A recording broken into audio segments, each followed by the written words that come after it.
A historic trial is underway in Kinshasa. Former DR Congo President Joseph Kabila is facing charges of treason, murder, and rape before a military court.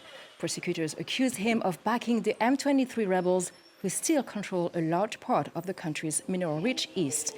His successor, President Felix Tshisekedi, says Kabila is the mastermind behind the rebel movement.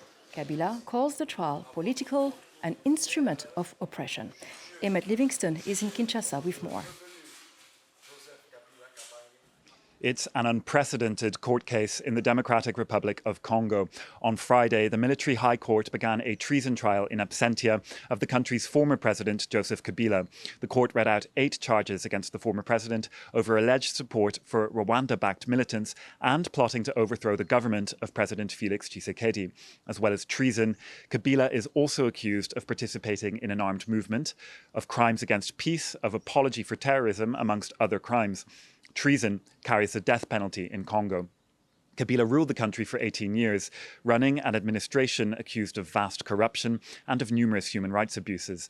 But in 2019, he handed power to incumbent President Felix Tshisekedi in Congo's first ever peaceful transition.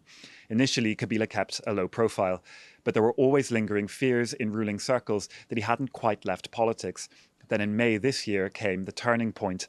After staying outside of the country for years, Kabila returned, making a trip to the eastern Congolese city of Goma, which has been occupied by Rwanda-backed M23 rebels since January.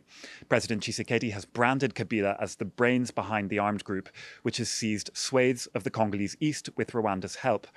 The Congolese National Assembly voted to lift Kabila's immunity in May, and the military pressed charges. Kabila has called the legal proceedings an instrument of oppression of a dictatorship. But the former president isn't particularly popular in Congo, and the court case appears to be broadly supported. Congo's Vice Minister for Justice appeared at the court on Friday, where he told reporters that justice does not negotiate. The facts of the case weren't examined, however, with lawyers acting for the Congolese state requesting more time to study the documents. Another hearing is scheduled for next week.